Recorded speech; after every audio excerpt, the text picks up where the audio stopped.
That's Yes. fine. So tell me your story. What are you doing right now, and how did you first get into the organ? Well, right now I am, I'm a senior in high school, so I'm doing a lot of applications for college. I do plan on studying organ in college. Um, I first started getting into the organ when I was 6 years old, um, when we moved to way out to the West Coast. So it's a different church, and they had a choir loft. So I just got to sit right next to the organ, and being a little 6 year old me, I wanted to press all the buttons and switches, and the organist just was kind enough to let me play, and that's kind of how it started.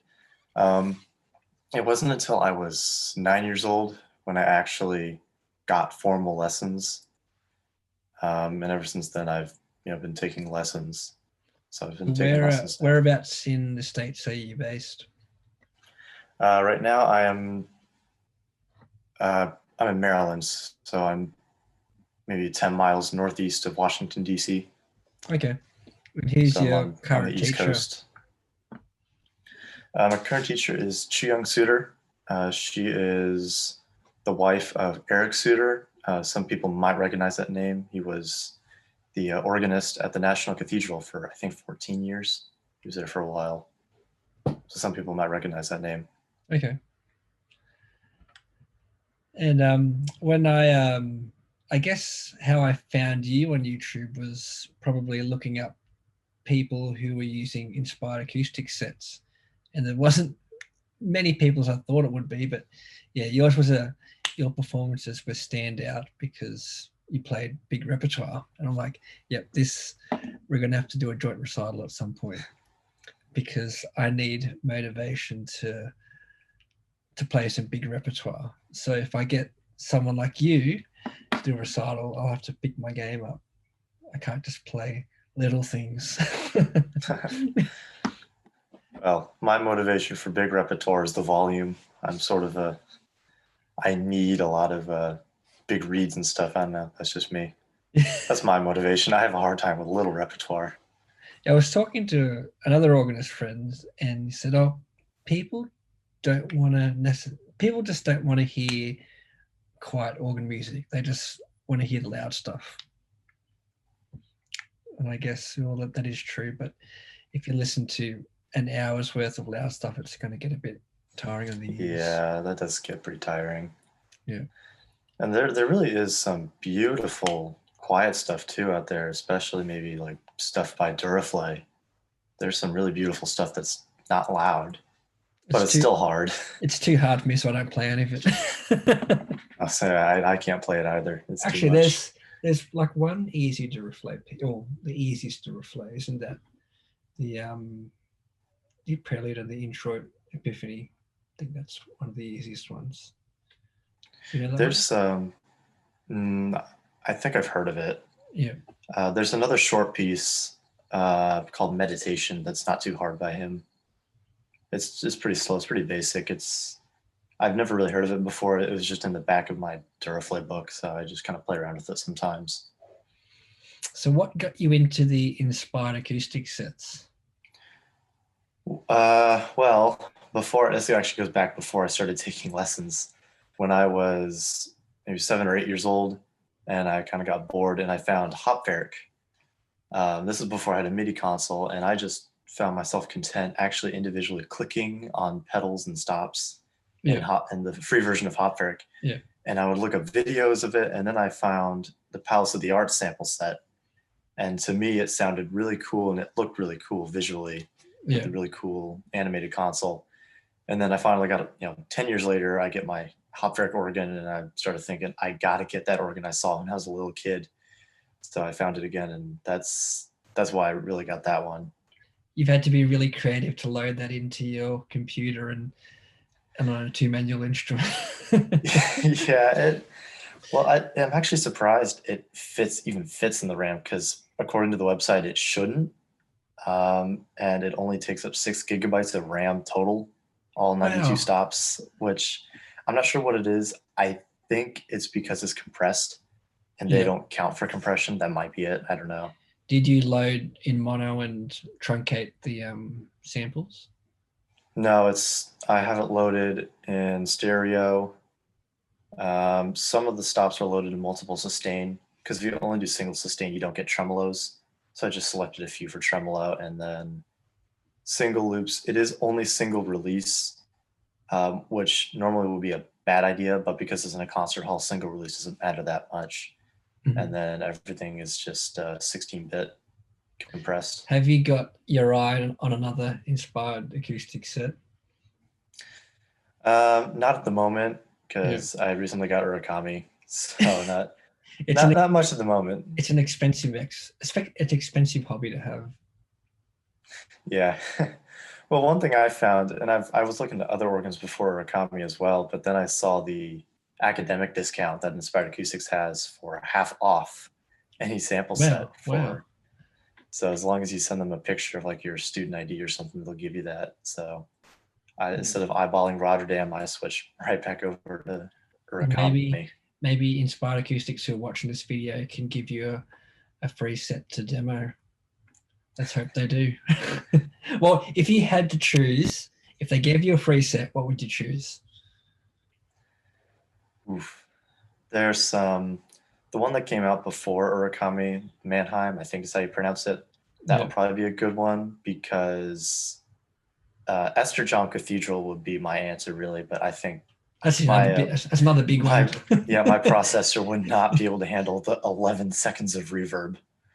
I've got Melbourne Town Hall, but it's really because I'm from Australia, so I was interested in that one. I just find it hard to register. I need more time with that instrument, and I'm still mucking around with trying to load it at the best quality, and it takes forever to, once you reload an organ, you have to get a cup of coffee and practice, or you can't practice, it's loading. Well, go out for a run or something. Which comes to I know that I said we'll do a Urakami recital, but I think it would be hard to, your settings are different to mine. It's just going to sound different. So I'm going to use the Con by Sonus Paradisi. So at least we have two French romantic type instruments. What kind of computer do you run the sample sets on? Mac Mini 2018 model. It's got 32 gig of RAM, so usually I don't have much trouble loading sample sets. Except but yeah, Urakami is just hard. I just don't know how to make it sound the best of what I have. The reeds in the Great Division are huge. They were, at least when I load them, they were a little out of character even for a French romantic organ. But one thing, there is a little voicing thing you can do in the sample set. I don't normally mess with that stuff because I'm not a voicer. I don't trust myself for the most part, but I actually did sort of brighten the pedal reeds a little bit and turn them up because I think the pedal reeds need to be louder. That actually kind of helped it sound more like Con. I've actually played Con a lot. I take lessons on a Hopfrick organ. Okay. So she's got the Con setup or sample set. So I try to emulate that, but Urakami is a little difficult. It also depends on which channels you're going to use because there's front and rear. I load the rear because that's where the audience would sit, so it kind of makes sense to load it and record it on that. But it is a little hard to play because the sound can get a little muddy.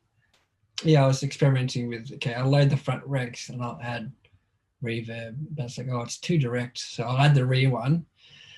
It's just, but I can't load all of them because I don't have enough RAM, and mucking around with loading the rear in 16-bit and the front in 24, and by the time you get all through those permutations, you've wasted a whole half a day and not practiced anything. So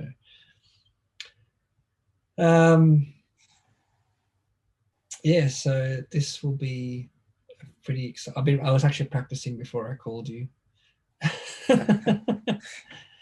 But I'm excited to hear your Vito 6 again. I haven't tackled that in my life, and I don't think I will. well for a while. I mean, anyone can.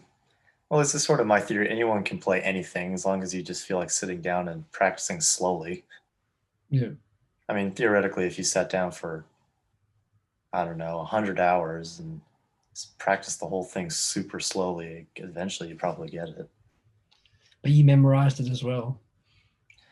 Well, that's sort of my habit when it comes to difficult pieces because I don't really have the bandwidth to sort of play the organ, listen to the music, and watch the score. That's why I memorize. It's one less thing to worry about. If I Yeah. memorize it, I know it'll be in my fingers. Right. What's that keyboard in the background? What's that for? Oh, that was Is that your MIDI third manual? Well, one day it is a MIDI. It's a MIDI keyboard. I got it actually like a few months before the pandemic actually started, just to play around with grand organ stuff beforehand. Yeah. And I've thought about different ways to add it, but I'm not really sure how I would add it without messing up the carpentry or anything of the console.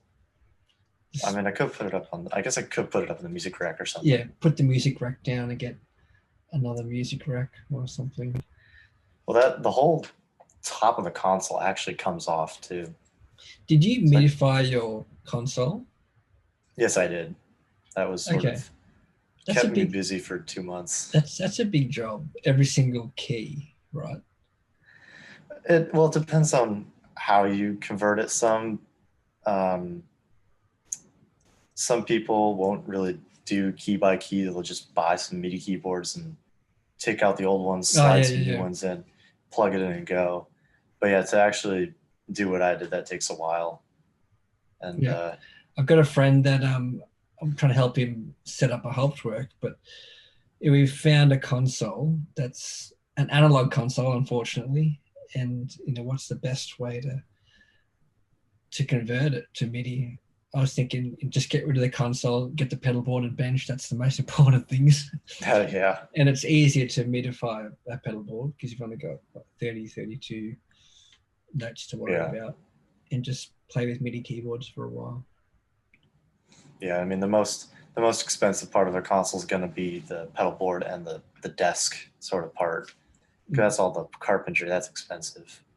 Yeah, I converted my organ with a MIDI kit from Hauptwerk Hardware. I went with this guy's. Is that an American site?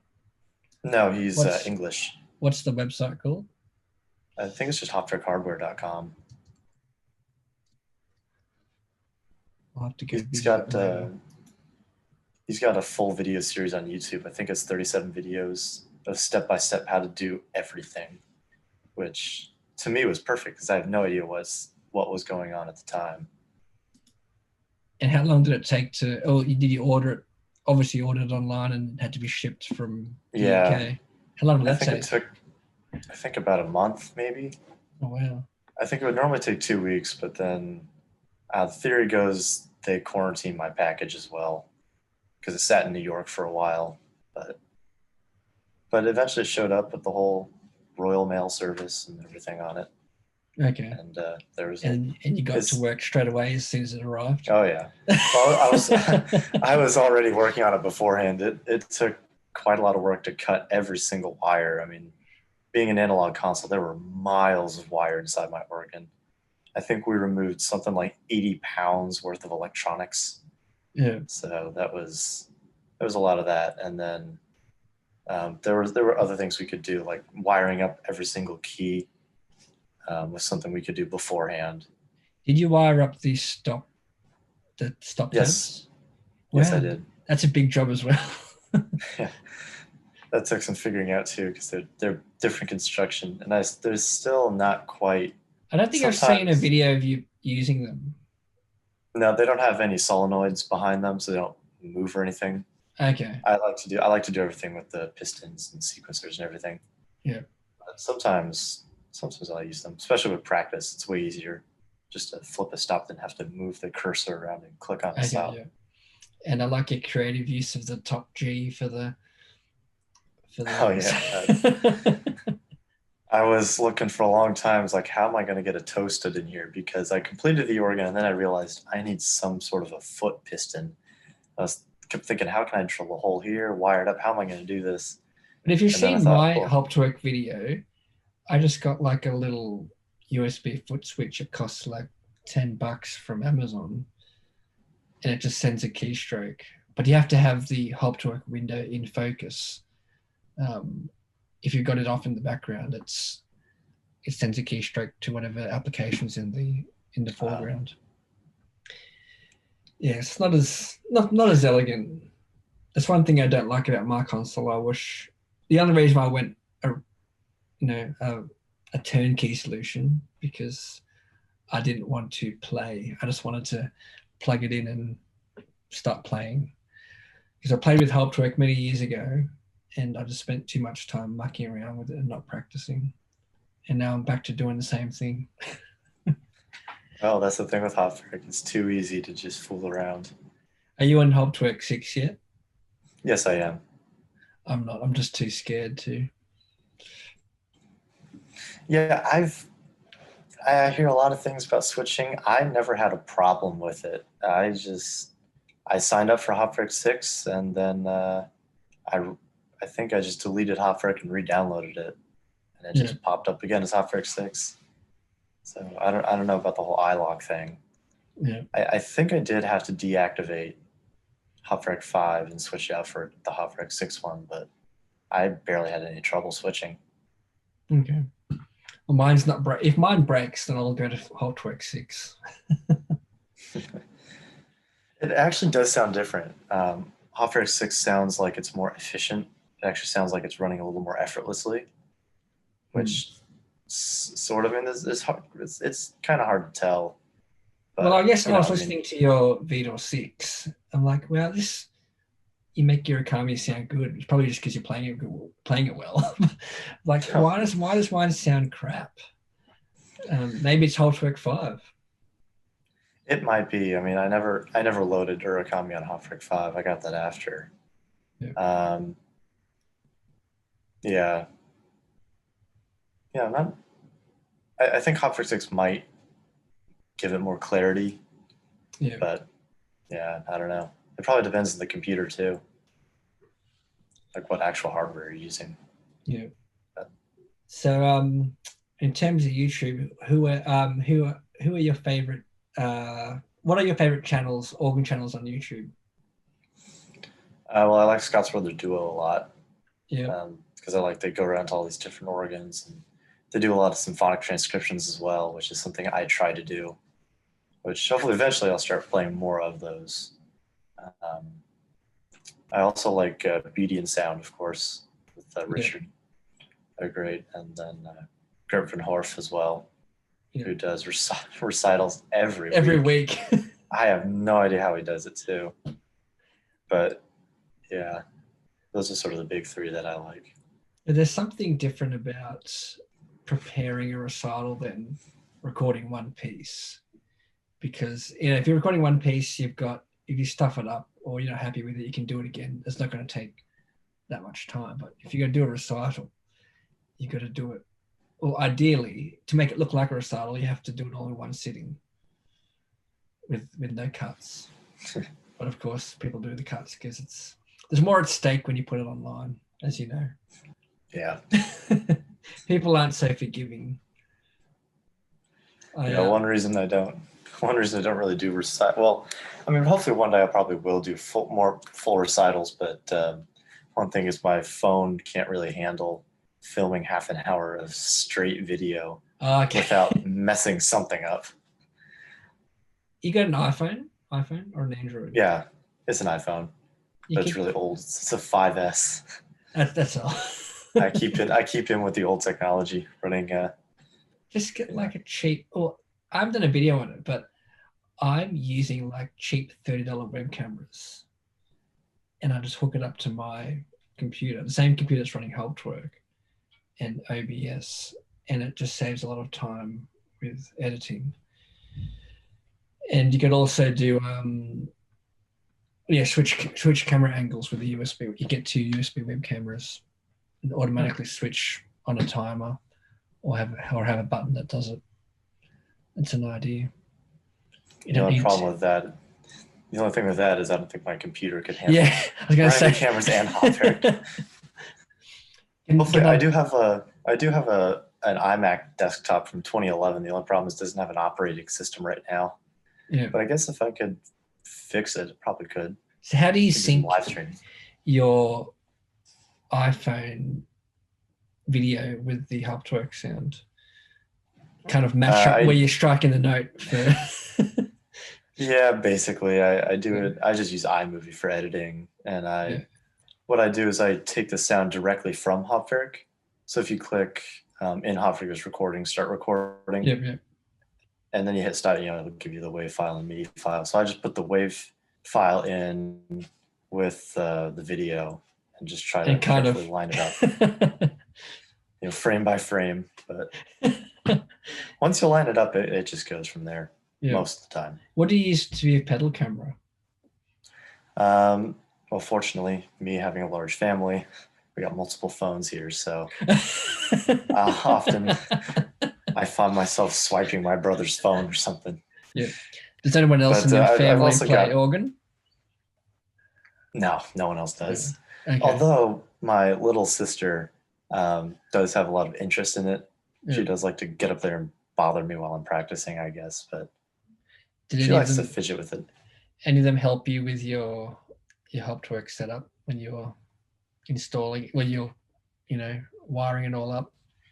I think my little brother did sometimes. He would hold a little flashlight or something. Yeah. But none of them, I wouldn't really trust them with a soldering iron. Yeah. Yeah, I guess lately I've been doing a lot of joint recitals because firstly, it's a lot easier to do half a program or a third of a program, a third of the way. And you get to share a different audience, which is good. The organ world is already quite small. Why don't we share the love and the audience around?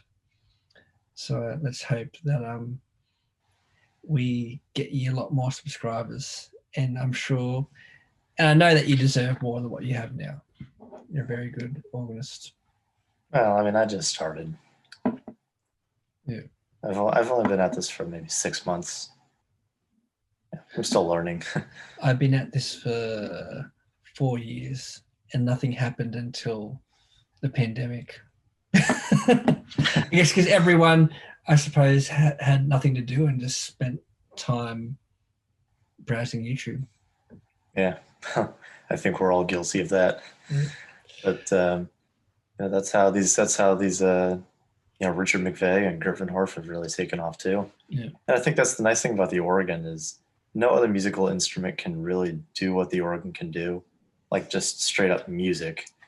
I mean, except for the piano, instruments don't play chords. And the nice thing about the organ is it can have the same power of the symphony orchestra, and it's one person, so you can still have organ recitals during the pandemic, which is sort of a plus. Are you playing in a church currently?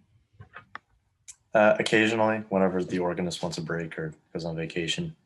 Yeah. But not really full time. So what's next on your agenda in terms of repertoire? What are you going to learn next? Well, I'm kind of debating, going back and forth on a few things. I actually did get a new sample set recently, the Bovenkirk sample set from Hopwerk itself, actually, which is actually, yeah, it actually, for a 12-year-old sample set, it sounds really good. So hopefully, all their sample sets are really good. Yeah. So hopefully, eventually, I can get some good videos out there. The problem is I've basically played all my Bach, so it's got to learn more Bach. But it's always good to hear it again on a different sample set. It's totally different. Yeah, but I'm trying to learn the Passacaglia and Fugue in C minor, which is 13 minutes long, but it's actually not as bad as I thought. At least the Passacaglia is, because it stays in the same key the whole time. It doesn't modulate, which the fugue does. So we'll see. The other one I'm trying to learn is the Prelude and Fugue in D major, with the big pedal solo Pedal at the scale, beginning. yeah. Yeah, which that's pretty tough, especially if you want to do it the actual Baroque style with toes only. Yeah, have that as a recital opener. Everyone's waiting for that pedal scale. No pressure. You Yeah, get if you get it wrong, it just sets the tone for the whole recital. It's it. That's it. Yeah, that's the nice thing about starting with something more romantic that often just start with one big chord. It's kind of hard to mess that up. Everyone expects a recital to end big. But what do you think about recitals ending quietly, like on a quiet piece? I think it would kind of depend on the recital. I mean, if you were to end with something boring, I guess I don't know what would really classify a piece as boring, but I don't think that would really work. I usually like to end big, but if you wanted to end something that ends really quietly, and I say if you want to end softly, end it like as a whisper, just some swell strings, shut the box, let it dissipate. I think that could really add a cool effect. That would really, I think I've heard recitals like that before. It just stops your heart. It can really have a cool effect. And when people want encores, they expect something big as well. But what about playing something, a quiet piece? Just something different. I'm always looking to be different because there's too many people doing the same thing. But that lends me to the question: what do people actually want to listen to on YouTube in terms of organ? Like what drives viewers? What do people? I find that a lot of people like to listen to the big French Romantic repertoire. Sometimes it's kind of unexpected. I mean, my most viewed video is the Diane Bish Dance of the Trumpets, which isn't really a big piece by any means, but somehow it's got the most views, even though I actually played half of the B section incorrectly, and no one has yet to correct me on that. I'll correct myself here. Well, after this video, they'll be correcting you now. But a lot of people like Bach, but I think it's mostly the French Romantic repertoire. Yeah, people like to listen to that. And then there is the whole thing that most people like Vidor Toccata and Toccata Fugue in D minor. There's so many renditions of it. Do we need another one? No, but it's enjoyable to play though. I know it is. Yeah. Definitely Vidor Toccata is probably the most listened to, I think, because there's Toccata Fugue in D minor. Only the first line is ever listened to. Really, no one listens to the rest of it. And I actually really like the fugue to that. But I really found out that Vidor is really quite popular because I also run another YouTube channel with a lot of my organ friends called the Young Organists. And one of the first videos we posted was myself just playing Vidor Toccata. And within a month, it just soared in views. Did you spam that video anywhere, or just kind of a natural? No, it just happened. Or maybe your friends spammed it over the internet. Yeah, maybe they did. I wouldn't be surprised. I wouldn't be surprised if some of them did that. Yeah, I've seen that channel. That's almost hitting 1,000 subs. Yeah, we actually hit 1,000 subs a few days ago. Okay. Yeah. What are your watch hours like on that? I think 2,600. We're getting close to 3,000. Oh, that's pretty good. Yeah. So. I was talking with other organist friends of mine. It's really hard for musicians to hit 1,000 subs and the watch hours on YouTube. If you're a gamer, it's so much easier. You can just stream yourself playing a computer game. But who's going to want to watch someone practicing? Right? Yeah, no, that's not going to work. My brother-in-law, he plays a lot of games, and I said, "Why are you watching this on Twitch? Like, it's boring. Like, why do you watch people playing the organ?" I'm like, "Oh, touche." But it'd be different watching someone practicing. Yeah, that's practicing can sometimes be painful to listen to, as the story of my great grandfather goes, where he wanted his kids to play the piano, which my grandmother was in there. So he got them a piano so they could play music because he liked music. And then he found out this thing called practicing, where now they have to practice and it sounds awful. And he took an axe to the piano, but that was a different age. If you hear someone practicing and it sounds good, they're not practicing. And now they're not practicing. Practicing is meant to sound horrible. Yeah. And yeah, to create content for any musician, not just organists, it takes a lot of time. To produce a 3-4 minute piece is a lot of work in it, depending on what it is. But for a gamer to play a game, not saying I don't know much about games, but I'm pretty sure you just turn on and start playing. Yeah. I guess it's a bit unfair for musicians to. But yeah. I mean, you could. I mean, I don't think this would be too popular, but maybe you could improvise on Twitch. Maybe. I don't know how well it would work out. But what are your viewers on Twitch? They're just gamers. And now they're just gamers. And I mean, I have an improv video up there too. It's not that popular. Yeah. So yeah. So what's the future of the young? What's it called? What's the Young Organist channel called? Young Organist Collective. The Young Organists. Yeah, I just try to find videos of my friends. I'm like, all right, you guys got any new videos to post? So I try to. You'll notice most of the videos are from either myself or my friend Simon. I try to make sure he doesn't totally take over the channel. Simon's a really good organist. He is really good. He's been playing for maybe 4 or 5 years now. I think I've listened to that Vivaldi, Bach Vivaldi so many times. I just really liked it. Yeah. I've watched every video except for your Vito Toccata because I don't want to watch another Vito Toccata right now. I'm sorry. That's amazing. I will. Everyone, it's fine. Everyone loves that video, but it's got the most views. It does, but it's also got distorted audio for the second half because the organ is too powerful for the microphone. Okay, so if we didn't adjust the mic. The way to become a YouTube sensation is to record horrible audio. We've been doing it all wrong. Yes. We've been doing it all wrong. And Joe Ellen West, haven't watched that one yet. Oh, no, I haven't watched your Vian finale symphony one. Oh, that's a messed up visual video. If you watch it, when the pedals come in, it shakes the entire platform and the camera starts shaking. So are all the friends viewers in the States, or are they from different countries as well? Right now they're all in the States, but we made a website so people could contact us a little easier. So I'm getting some inquiries from different places. I think we got someone from Germany who might put some stuff up.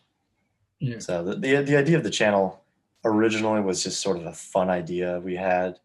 I mean, I never expected it to get so big, but it did. So now I'm just trying to say, hey, any young organists out there want to put some up, contact me. It's pretty easy to click upload.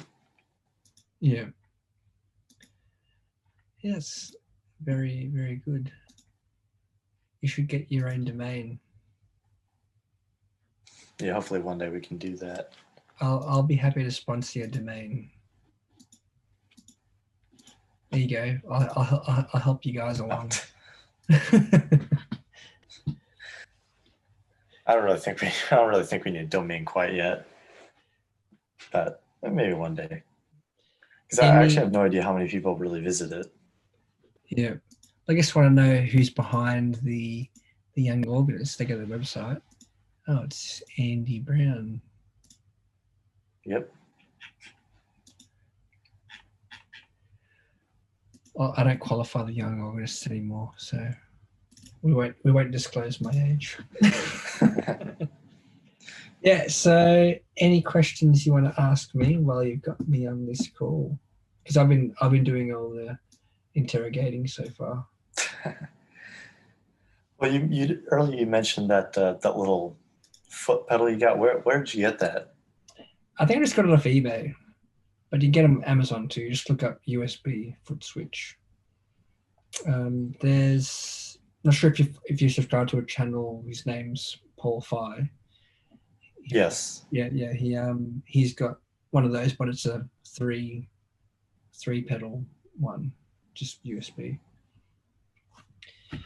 Yeah, and it's really cheap. I think it was like $10 with postage. I don't know how they send it for $10 and if they make any profit. I don't know, but I don't know. Everything you get from China is really cheap.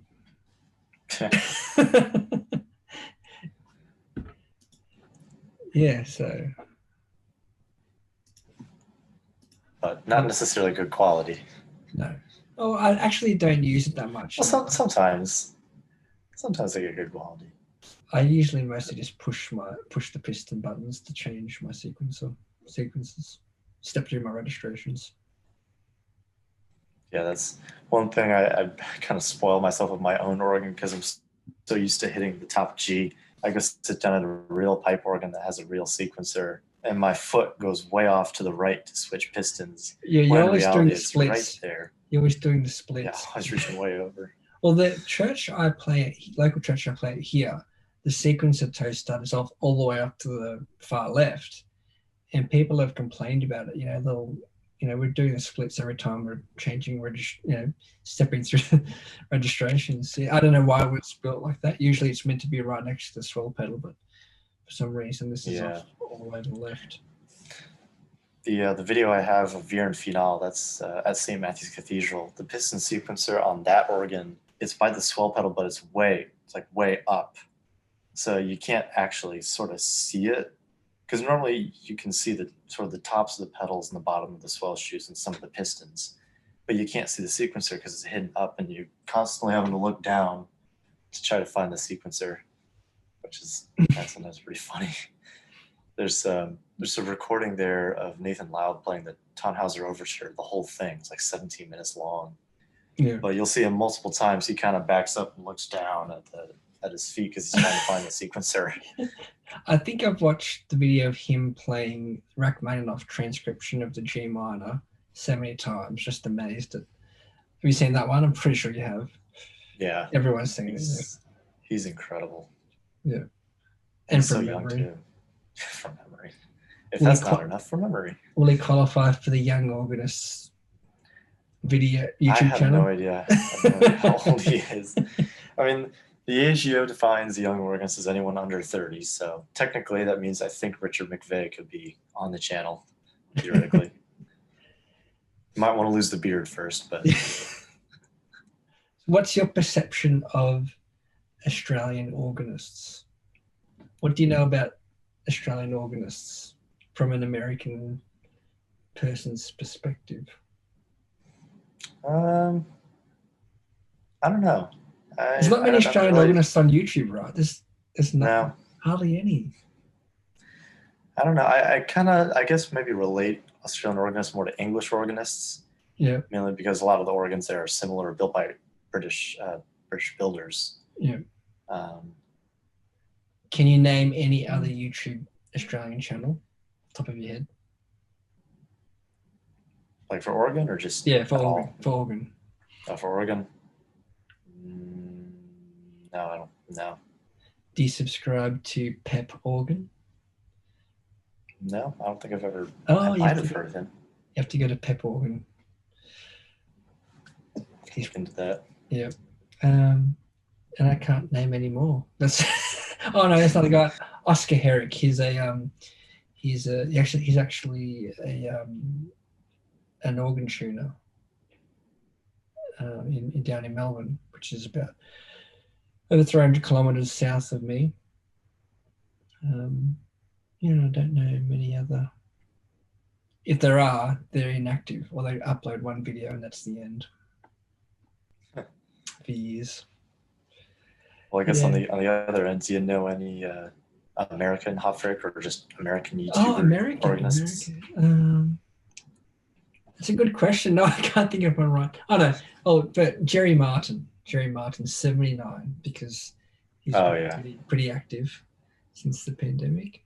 I'm doing a recital with him and Vidas Pinkavicius before our recital.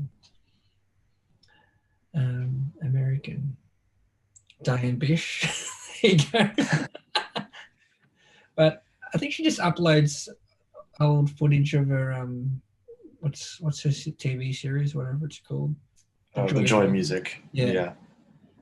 Yeah, I met her when I was a little kid. I was like maybe 9, 10 years old. Does she even run that YouTube channel, or is it someone doing it for her? I don't know. It probably is someone else, but it'd be interesting to see her play Hauptwerk. I think she should try it. Well, she played a lot of Allen organs. Yeah. She had a connection with Allen organs. So. Well, she's got an Allen organ named after her or something. Yeah, she's got a whole series. Diane Bish Allen organ series. I mean, Hauptwerk is better, but so. Yeah, who's the biggest American organ YouTube channel? What's the most popular American YouTube channel? I have no idea. Like just in general or organ? Yeah, in general. Oh no, in organ, obviously, yeah. In organ, I have no idea. It might be me. I don't know. Well, I mean, there's the young organist, I guess, as well. Yeah, I don't really know. There's certainly a lot of American organists on YouTube, but not necessarily like as a currently running a channel. Yeah.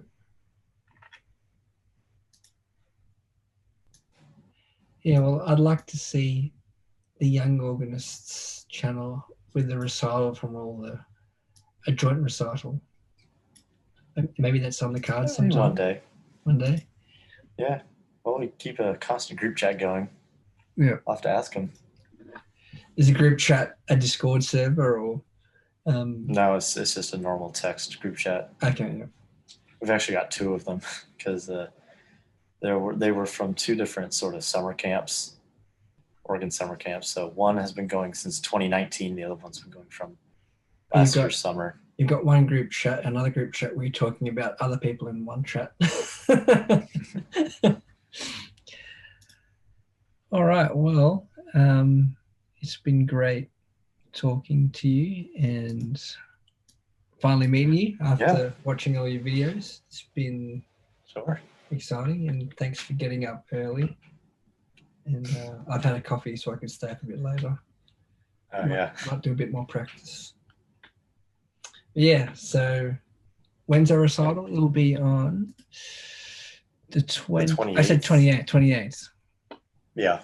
But I'll obviously when we set the premiere, it'll come up with whatever time zone it's in.